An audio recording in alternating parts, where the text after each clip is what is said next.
people was thinking they didn't kill him because the whole blame, whatever would happen later, would be on the partisans. Because so what happened was a window there. They jumped out the window.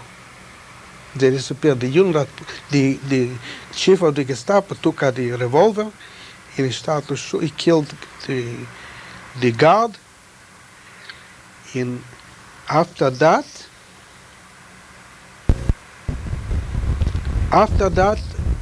he ordered to surround the whole ghetto with guards. I mean, every couple meters was this.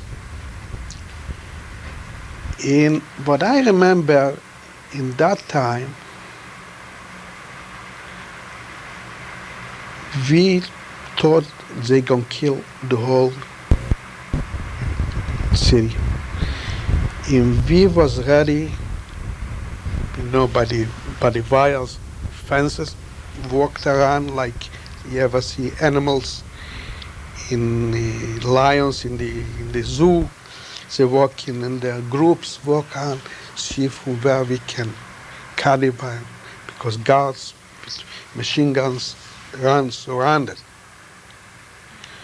And we walked, I remember the cemeteries and all of it, just to see where can be a weaker place. But I don't know what happened. After that, it took off the ground, nothing was done. No. So we thought maybe, and after that, a lot of youngsters, which they have contact with the partisans, they left. But in a short time, I don't recall when was they surrounded the ghetto again. So a lot of the children. This way, we wasn't ready. Right. That time would be like in Warsaw in the ghetto. You have nothing to lose. Right. I mean, you can't, who gets killed, who makes it. But here, I think what happens, they left it for a while. Now, a couple of weeks or something later, they surrounded the ghetto again. And was partisans. I had contact with some, but was friends of me, they had contact with the partisans, which didn't have a chance to get out. But now we surrounded with machine guns, run, but they got a message to somebody that they should leave to this and this way. They're waiting for them. So some of them, they run to the wood, to the fence, and they lay down. They told them when, I think one or two, but the brothers was in the partisans who got killed on the fence. And then start. Prior to this, how did the partisans get in and out of the ghetto? Was there an underground passage? Did they go through the fence? What was their method of getting in and out? It's not a matter of method. You could get out of the ghetto. If you don't know where you're going, you're lost over there. The goyim, they can call the Germans on you. So you have to know where you're going. You have to know the partisan, the connection. Mm-hmm. If you don't have, you go out. Where are you going to go? I mean, you're going to go into a goy. If he's going to give you something, he's afraid maybe for himself too. If they're going to give you, later they're going to report you, you can get killed. And then when this ghetto, then was surrounded the ghetto. For the second time. Second time was surrounded the ghetto, and then in the ghetto, people knew that something sooner or later. So they prepared themselves, for example, they digged underground. They just made bunkers. Some of them they made bunkers, where you, what you call it, where you keep the weeds,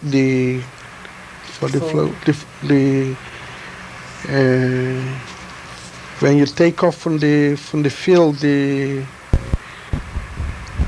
wheat? The wheat, yeah. Well, you have storage. A storage over there. Yeah. They dig out. Some of them they made bunkers because the Germans They go with dogs to look into toilets. We had toilets, bathrooms, but not like your mother.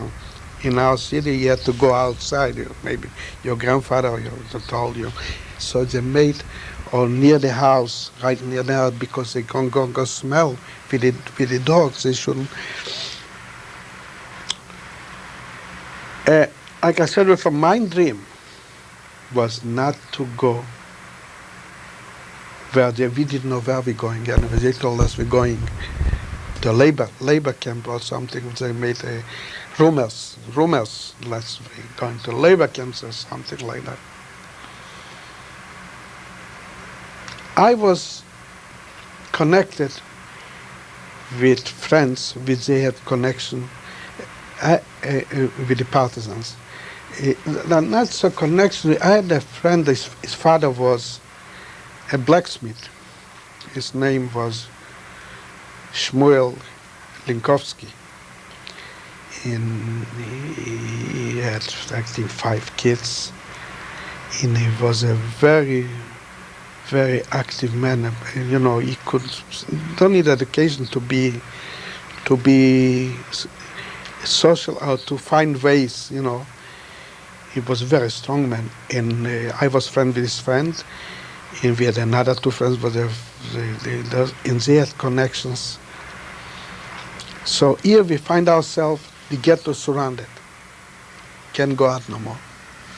Every couple meters or every meter, a machine gun. Stay with machine guns, and you can get out.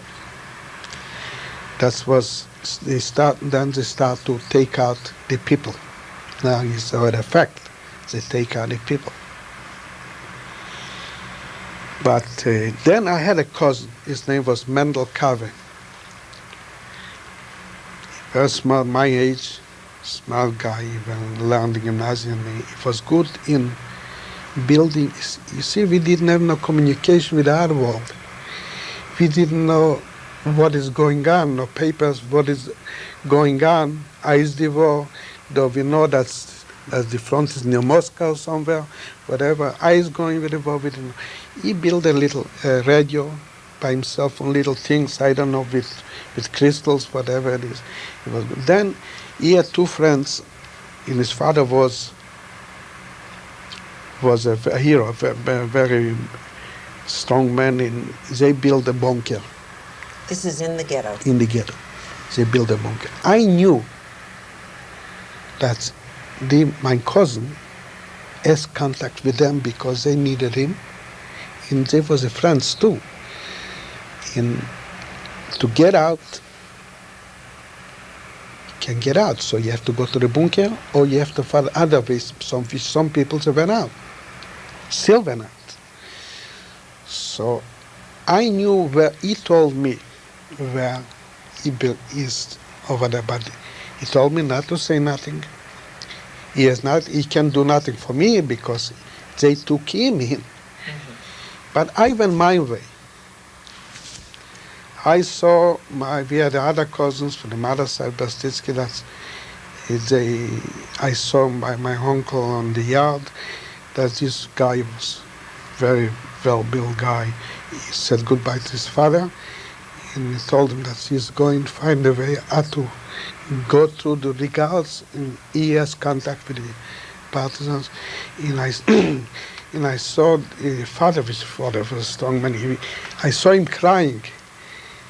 He says to him, go.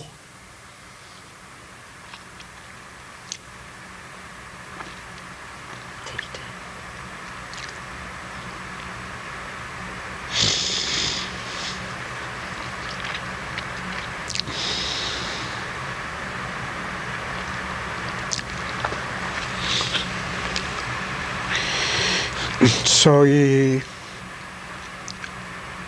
left, and he had with another group, because it was with with 2 brothers, Ravitsky, they call it, and they went. They knew the path where they have to go, and they left. But to see his father,